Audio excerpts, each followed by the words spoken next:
The opinions expressed in the following program are those of the producer and not necessarily those of WKTV Community Media. Hello, West Michigan. This is Grand Tap Media Business TV. My name is Pamela Keim, your host. The spirit of the show is to introduce West Michigan to all the businesses, nonprofits, individuals that can help us thrive in our lives and in our business.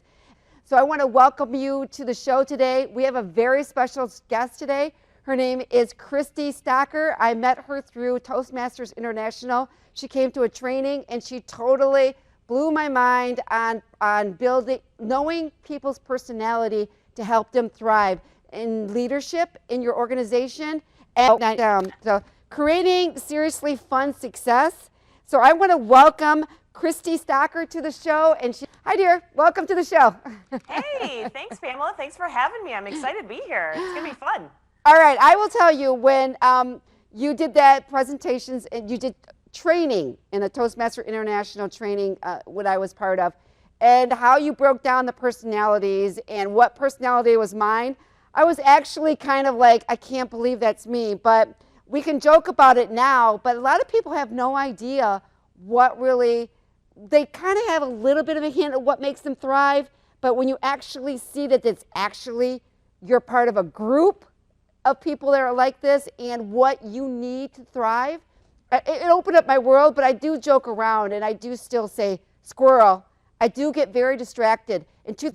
Yeah, absolutely. Well, as you said, you know, my name's Kristie.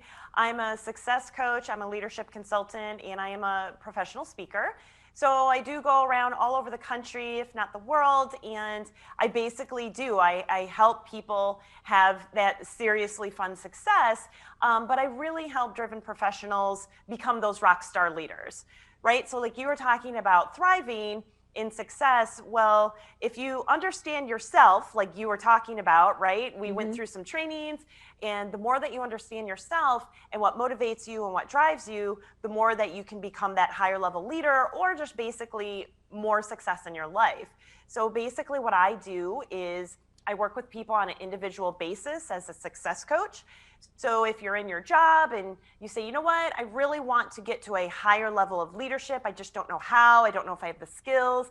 I don't know what motivates me. I'm unfocused. You know, those things like you just said. Procrastinator. You know? Exactly. Then I help you with that.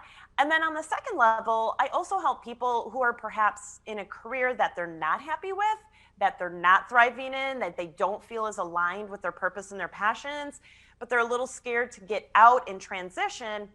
That is where I come in. That's my specialty. So I help people transition out of a career industry that they're really not passionate about and into something that they feel is really more purpose driven. So that's what I do, is I help people succeed. Why did you get it, may I ask, dear, why did you get into that? Because everybody, you know, there's a lot of people out there that think they have the talent to help people get to the next level. They see Tony Robbins, you know what I'm saying, that do all of this. And how did you know that that was something you were really good at? I mean, that's what people are looking for. What am I good at? Yeah. Well, I'll be honest. In the beginning, I ignored the signs. Right? So when let's take it all the way back to high school, and I won't tell you when that was, but when I was in high school, I loved mentoring people, and I loved speaking, and I loved leadership. I mean, I was vice president of my high school. I was in all sorts of clubs. So I was in leadership. I loved doing speaking. I was a keynote speaker for a big event in my high school, and I loved mentoring people. But I kind of ignored those signs, and I went into marketing. Which, you know, like I just said, well, you know, this is what's going to pay the bills. This is what I'm good at. But then after a while, it kind of kept coming back at me. So it's funny when your purpose kind of keeps whispering to you, and then they kind of knock you outside the head and said, come on, go this direction. So as I was in my job as a designer and in marketing, I kept getting drawn to mentoring and speaking. And I kind of went through a transition myself where I was in a job that I wasn't exactly happy in. The business, the company was great, but the work I was doing wasn't fulfilling me. And so I went through my own transition. I kind of learned the hard way, but I went through my own transition, and I had mentors to help me through this transition that were really awesome in leadership. And that is what, bing, okay, it was within me all the time. I really just need to go down this path. So, So, okay, let's talk about when you sat and we went through the training about a personality of you are. Now, I personally wish I would have been a different personality. Instead of the squirrel one, you could explain what all that is. I wanted to be the people that were focused and they, give a busy person more tasks. I can't, personally, I only can focus on you understand, 2 things? Yeah. And other people like maybe yourself can do 20. And I'm jealous of that. And I feel like I have to thrive to that level, but I'm the kind of person that needs just 1 or 2 tasks, get those done, move to the next. Can you share a little bit about the personality? You need to know your personality so you can thrive and stop trying to be like everybody else. Yes. Oh my gosh. Thank you for saying that. Yes. Yeah. Yes. Once people stop comparing themselves to others, and, on my leadership channel on YouTube, I have a whole bunch of episodes about this. Once you stop comparing yourselves to others and you look at the strengths that you have within your own personality, right? So it's funny that you said that the squirrel, right? And, that's the I type that we say. And guess what? I'm a high I type as well. I can be squirrel as well. I can be unfocused. But the other thing is just balancing that out. So the people that are super focused, super business-like, they're going to be looking at you, Pamela, and say, wow, you know what? She knows how to have fun. Look how much she smiles. Look how happy she looks. So there's going to be people who are envious of you. And then there's the people who are really quiet and calm. And they're going to look at the people who are really driven and they know what they want, and they're going to be envious. So it's this weird cycle, right? Everybody seems to be envious of everybody else. But if you look at your own personality and look at the strengths like that you have a very magnetic personality. You're very flexible in what's going on. You know how to have fun. You know how to relax, those kind of things, because other people are going to look at that behavior and say, wow, I wish I was. Isn't that funny? I wish I had their personality. Exactly. But here's the cool thing. You can absolutely take on strengths of other behaviors and personalities. You're not stuck the exact way that you are. And that's the big thing that I do want to touch on is people feel, well, this is how I've always been. Oh, I'm an introvert. I'm an extrovert. I'm this, I'm that. And people label themselves. And just to say, there are so many other people out there. Public loves to label you. Right. So why should you keep labeling yourself? Don't box yourself in, because society will do that for you. Don't do that to yourself as well. So if you understand more of your strengths, and then you say, okay, well, I do want to be more focused, you can learn to be more focused. So you can learn to be more focused more than 2 things. You can absolutely do that. But I feel like I will tell you, when you were talking, we were all joking in our table when that was happening about the many of us that were the squirrel. But, what is it if I'm the squirrel, or is it resistance, procrastination, that we focus on that because the work is hard? I will tell you, it's hard. It's not going to be easy. And when you share that with people, what do they say? Like, they're always afraid you're going to take their fun away. And when I saw your thing, creating fun, I'm like, okay, what does that look like, Kristie? Yeah. Well, it's funny you mentioned that, because I talk a lot about time management, and I am the fun person, but then I can also be the focused person. And that does take a lot of practice. And some people, I'll say, well, you got to manage your time. And they're like, oh, I'm a free spirit. I just want to do whatever I want. Yeah. But sometimes that comes with a lot of stress. So sometimes if you don't manage your time correctly in the way that you feel, that works best for you, that creates a lot of stress. Now you're like running late and people are upset and things, you get frustrated and things like that. So you can make time management, or technically it's life management, because you can't manage time, right? Right. You can make life management fun, because once you see the benefits of time management and getting focused, it relaxes you. So you don't have to put as much thought process into it. Does that make sense? Yeah. So once you learn to get a little focused, you're like, oh, now I can relax because these things are taken care of for me. So in my coaching program, in Create Your Sweet Life, we do try to have a lot of fun, and it really works on your mindset, right? It really starts on your mindset. So you can say, oh, here's step by step and like do the thing, but it really is a lot of your mindset in getting you in the right thought process of, yes, time management can be fun, focusing can be fun, the work can be fun, right? Is literally just a matter of flipping the script and saying, don't always think about what society has told you, it's what you make of it. Well, here's the thing, you know, and I'm going to share with you, like you were, if let's just say I called you, and I'm going to say to you, Kristie, you're going to give me a whatever assessment, the personality, you know how I thrive. But Yep. to me, I was 365 days a year. I absolutely love golf, right? Golf is opening. Next week will be my first time to go golfing. But that being said, okay, I want to work, you know, off season of golf like crazy. And then I want the summer, which, you know, Midwesters, not that long. I want to be able to golf as much as possible. How do I not beat myself up that I should be giving that up because, yeah, I got to sacrifice. I've got to give up something to want.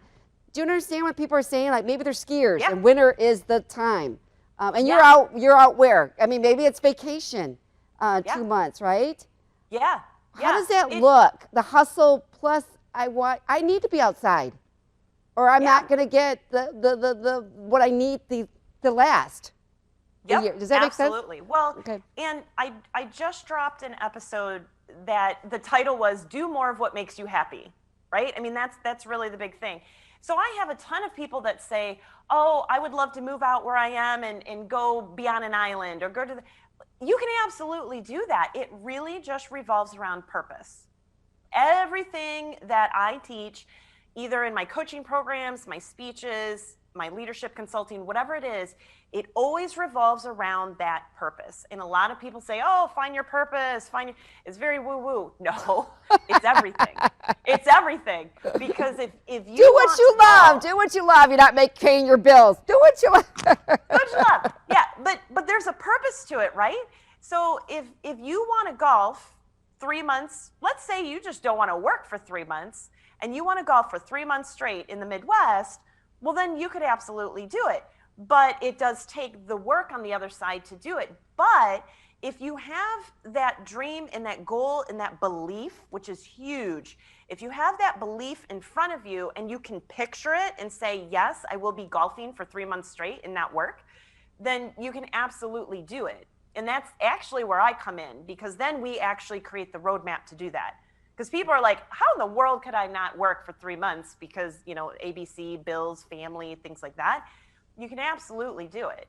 Well, just depends filling on up my how bad mornings you want it. golfing, right? My mornings golfing, I can work for 5 days a week. That's fine. The weekends, you know what it is when you have a company, you work on the weekends. And it's like be able to say, I'm going golfing and not feel guilty that I'm not doing something, right? Yeah, but you are doing something. You're making yourself happy. Right. Just because you're not doing something productive, you know, and productivity is a mindset thing. Because I did an event a few years ago, and somebody had the best question, and they said, well, do you have to be productive all the time? Right. And I said, well, it depends on your version of productivity, because meditation can be productive, spending time with your kids is productive, napping is productive, right? Because you refresh your body. Exercising is productive. So society has this really interesting thought process of, I must be in front of the computer doing something. Right. But if you're doing what makes you happy and you're living your life, isn't that productive? Well, what do you think about the big thing is I've been doing a lot on being a pro and being an amateur. You understand that. You know, you deal with a lot of small businesses, individuals that maybe want to start a business or already have. I'm telling you, it's many hats. But now where do you get where you're acting like you're a pro, which means you actually have a career, or an amateur, or you're resisting, or even self-sabotaging yourself because you're overwhelmed and you don't know what to do next. Share with that when some people come to you. What do you suggest? For like imposter syndrome? Yes. Happens all the time. I mean, it happens to me. It happens to my mentors. I mean, it happens to Maya Angelou. I mean, she's even, in the past admitted to it, right? These people that have imposter syndrome. In fact, I have a client right now that she's building a coaching business. I'm helping her build her coaching business, and she feels, I don't have the credit. I don't know how to do this. Well, obviously that's where I come in, but at the same time, you need to have faith in your own experiences and your own drivers and your own motivations, right? Because people say, well, you need to have this type of certification, you need to have this many years in college, you need to have 50 years of experience, or whatever it is. And some of that is true, but on the other hand, if you know that what you're doing is helping people, or you have a true talent, what's to say that you can't develop that? Because do you think that all of these multimillionaires or people who are super successful, do you think they started that way? Do you think they were just born with experience and said, oh, I'm a pro, I can, run this business, or, do this technical thing, whatever it is? I mean, nobody was born that way. Everybody had to go through the process of becoming a professional just like you do. So if you want to thrive, I mean, have faith and belief in what you offer people really helps them. And then, build. You've been doing this for a while. What do you find out that holds people back reaching their full potential? The words they say to themselves, or their mind. Because we have 60,000 thoughts a day. You don't even know where they all come from. Nope. We can't possibly. But is it, I'm doing a speech on this and Toastmaster speech, but the words we say, is it our self-taught that we're saying to ourselves in the mirror? Oh, absolutely. Absolutely. Because I've always told people who say, I'm too old, I'm too young, I'm too poor, I'm too rich, I'm too something. And I look at them and say, I could literally pick out thousands of stories of people who have climbed Mount Everest who were blind, right? People who've run marathons who are in their 90s. Like, I don't want to hear your excuses. I don't want to hear it. I make excuses myself sometimes, and then I have to break them immediately. And it's always your head. And a lot of people always say, Christy, you don't understand. I came from this background, or my parents, or my spouse, or my whatever. And Right. They will just fill themselves with excuses. And I could bring a story for everybody who literally said, I don't want that life. I'm not going down that past path, or some kind of path that somebody thinks I should be going down. And they literally just change their mind and say, this is what I'm going to do. But what's interesting is that people look at those types of people, like your Tony Robbins, right? Tony Robbins did not come from a very good background, No. right? He was hungry, they were poor, he did not come from the best background, but now look at what he's doing. And so if you can get out of your own head, and that's actually why people hire me, because they don't know the direction, they Right. don't know where to go. In their head, people are putting that self-doubt in, and they just don't have maybe anybody in their life that says, yes, you can do it, here's how you do it. Well, we need Yes. I think accountability. We need Yes. we all need deadlines. You ever notice if you get your taxes done on April 25th, because there is consequences, but accountability, I think we all, like New Year's resolutions, whatever that looks like, people do it. I don't do them anymore, but people do. And by the next, 10 days or whatever they say, 3 or 4 days, you've totally been off the track. Okay, what about, I want to share this with you. What about the people that really know there's something great in them, and yet they don't want to outshine the people that they're with, to be kicked out of the tribe? It's kind of our tribe, right? We all have it. What about the people that know that they have something and they just start doing it and they start getting rejected from the tribe that and I see this all the time, right? And all of a sudden they get scared. I see this with so many people, and I just said, why do we do that, Christy? Why do we need to stay in that little tribe? We're scared that they're going to be rejected, or people are going to see really how talented you really are. You are speaking to my heart. I literally kind of had that happen to me almost 2 years ago, and I had to have my coach snap me out of it, because I had a problem being bold. And now that doesn't even make sense, because with my personality, I'm outspoken. Put me on a stage, it's great. But I didn't want to go too far. I didn't want to outshine. I thought it was fine, Right. but my coach pointed it out. She's like, you're not doing what you need to do, and you know it. And she was right. And I mean, it kind of chokes me up because I mean, I was holding myself back, but it's a lot of past experiences, right? I mean, people in my history have said, well, you don't want to be too successful because you know what successful people are like. They're this, they're that, right? It's negative. But then I also knew extremely successful people who were awesome people. Just why do we say it's lonely at the top?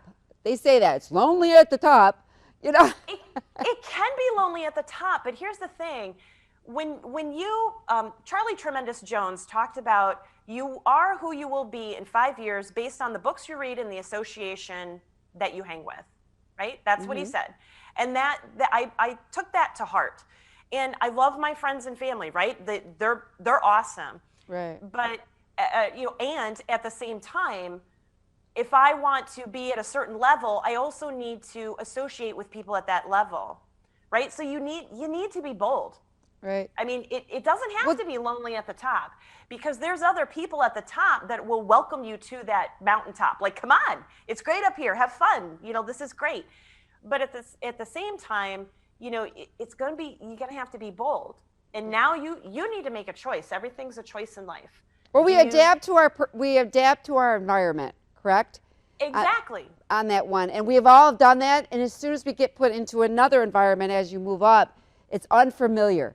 And then it is. But share with us, okay, let's go back with the personality, because I just love that part about your program, or how you can help companies learn people's personality and get more productivity out of them. And they're able to work together when they know how Pamela thrives, Christy thrives, home. And a lot of us are lonely and we're not getting that personal, what we needed that we normally got in the office. Absolutely. Yeah, no, that's a big issue right now is a lot of people working from home. Even the introverts are starting to feel a little like yeah, really. Right? Well, nobody's patting us on the back anymore. Yeah, exactly. All right? Okay. Yeah, there's nobody to hang with and talk to. But yeah, for what I do with companies, I especially work with tech and accounting firms. And what I found is, you know, these types of people are really good at their tasks, right? But maybe not so good with the people side. And as you know, leadership is huge about relationship building in the people side. So what I do is I go in, and one of the main things that I do, like you said, Pamela, is teaching them about not only themselves, what drives them, what motivates them, what's their purpose and their passion, but also how do they work with the other personalities in the room. And that's massive. And it sounds so elementary, but right. You'd be surprised at how many people do not understand it. And if they do understand it, they don't put it into play. And so what I do is I'll go into companies and I'll take their emerging leaders. So if there's an accounting firm and says, we've got 5, 10, 20 people, whatever it is, we need to build them up to be the leaders to take the helm, right? To build that leadership pipeline. Right. Then what I do is I teach them the skills to understand themselves, what drives them, and then they need to understand what drives other people. And then when you put a little character, integrity, some trust, focus, right. all those other things, and then they'll learn how to take the strengths of other personalities, you become way more well-rounded leader. And then that way you're going to feel a lot more comfortable about going from an individual contributor to a leader managing people.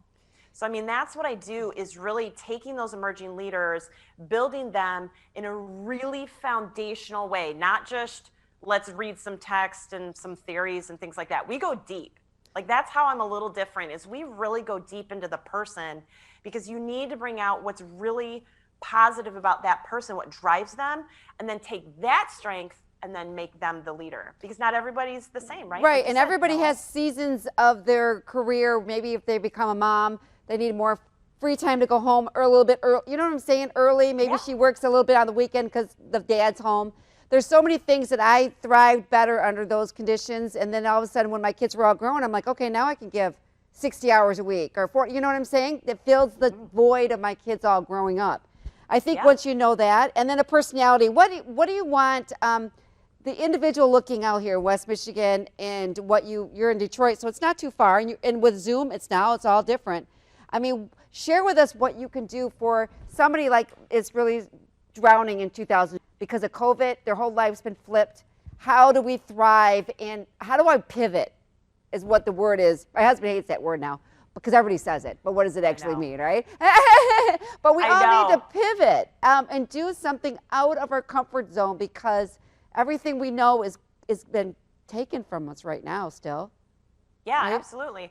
I think it's really about mindset, because when 2020 really hit hard, I didn't go around saying how positive I was about it, right? Because I had a different mindset about it, right? I looked at the opportunities in it and things like that. And what's really cool is that there were other people that saw the opportunities as well. They're the ones that, kept joining my program and saying, look, no more of this. I've got one life, right? Everybody's got one life.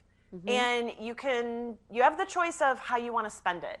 And if you want to spend it in fear, thinking you're never going to get to this purpose, this passion, this whatever it is, this dream career, this dream life, okay, well, then I guess that's how you live your life. So if you want to live your life thinking of doubts and limiting beliefs, that's one choice.